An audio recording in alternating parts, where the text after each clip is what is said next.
Today we are replacing the inner and outer tie rods on this vehicle, and you will need a special tie rod removal tool. It doesn't have to be the same exact one, but it needs to be a tie rod, an inner tie rod removal tool. So this is the outer tie rod, the inner tie rod, and this is the boot that goes over the inner tie rod. So once we get the tire off, we can see this is our tie rod here. This is our outer tie rod, and this is the inner tie rod. So to get the outer tie rod off, we have to bust this this nut right here loose. All right, so that came pretty easily. So once it's free, like I said, we just leave that alone, and then we'll come down here, and we have to get this cotter pin out right here, and the same 21mm wrench, we're going to take that to get this bolt off right here. So I'm going to get this cotter pin out, and then I'm going to get this bolt off. All right, so I got this cotter pin out, but before I spin this all the way off, I'm going to clean this up with this wire wheel here on my drill. If you don't have a wire wheel in the drill, you can just use a wire brush, and then I'm going to spray it down with some PB Blaster before I start cranking on this. So as you can see, it's been sprayed down and it's coming off so easy. So this is the reason why we clean these and spray them down. Now when it comes to getting these outer tie rod ends out of here, now since we're changing this, we can beat on this with no problem. But just in case you need to know how to get it out without damaging this, normally you would hit around here on the outer side of this, kind of like that. Shake everything up.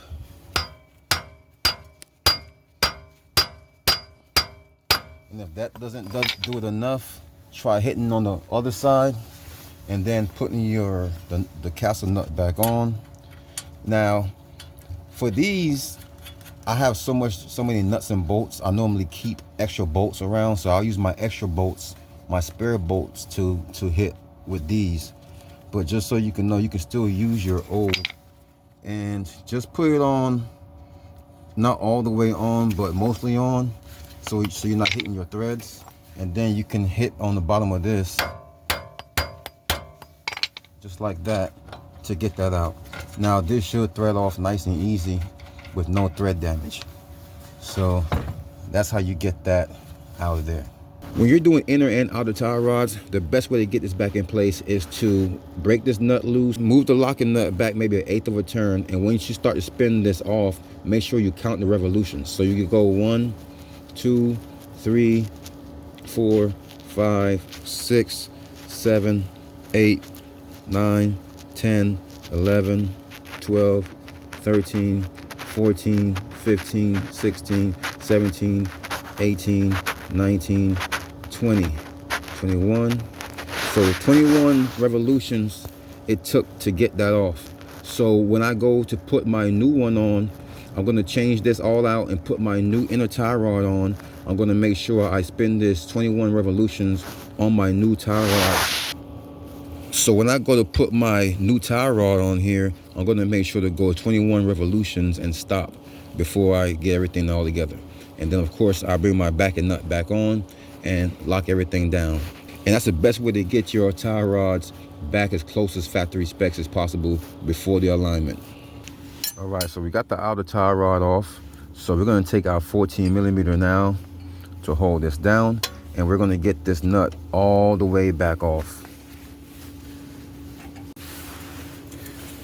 So I'm just going to go ahead and use this impact because it's way faster and better.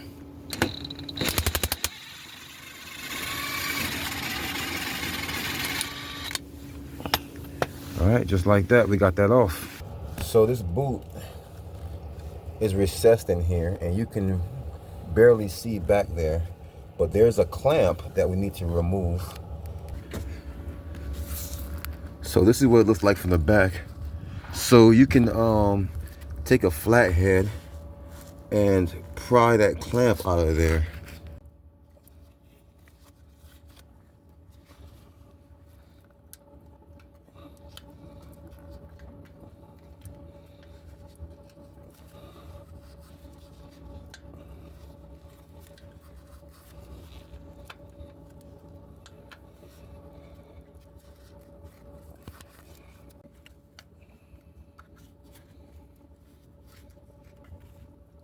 So you can see the clamp starting to pry off now.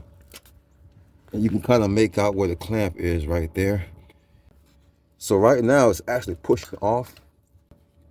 I'll just push the boot off of this right here. So I didn't even have to snap it that time.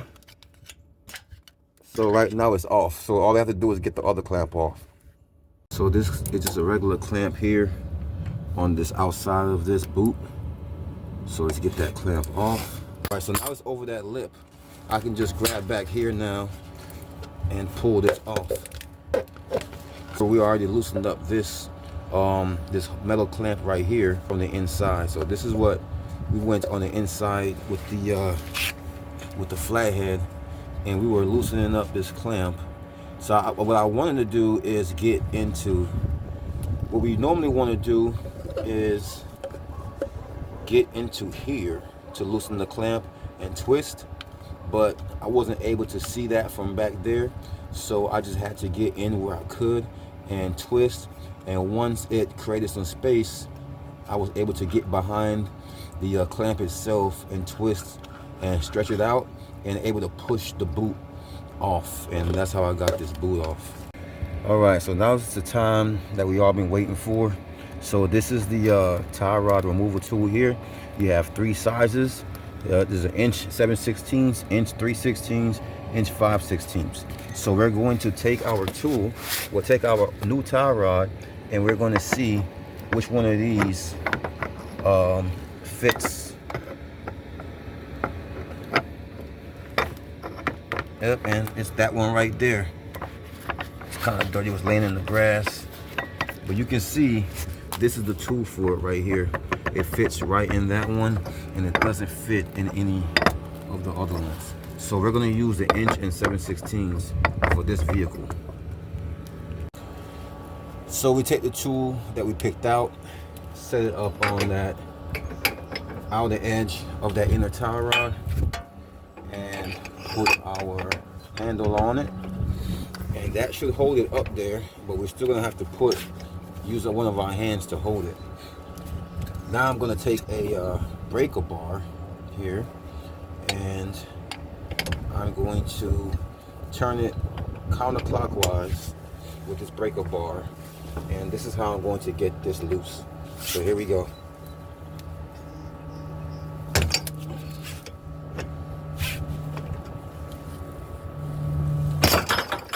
So that actually broke free there. It does it a lot of time when it breaks free, it just falls off. And so we're gonna spin this off, and look how sloppy that is right there. Like this is the reason we're changing this. So you definitely don't want it to be like that. And I'll show you what the new one's supposed to feel like. So don't forget to lubricate your new part, and once you get that lubricated, go ahead and put that, start to thread that in there the same way how you threaded the old one out.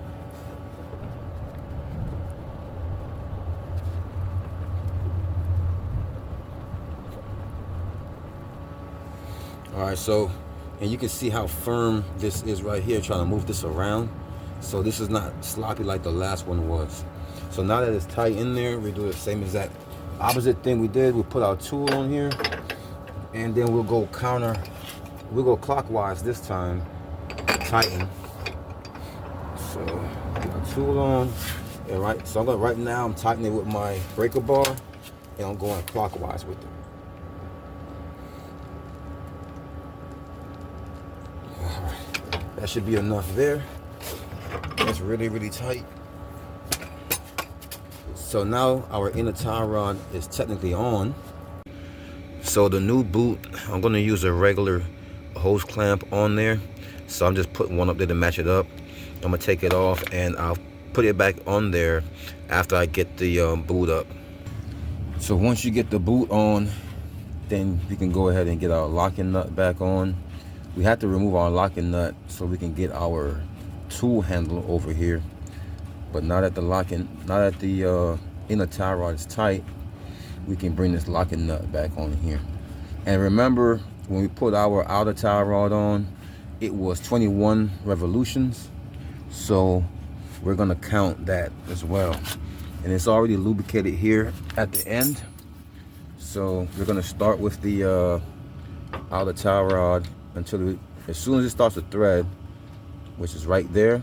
So every time we go around, I'll count, because right now it's barely on. So let's see, right there it's barely on.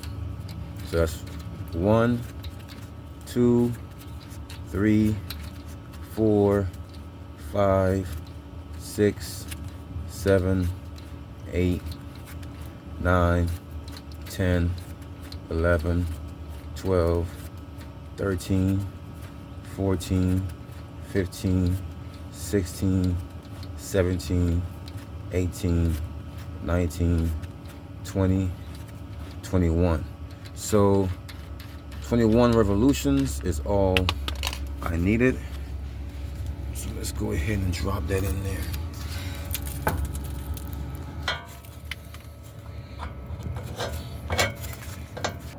So before I lock this all the way down, I'm gonna tighten up this castle nut down here first.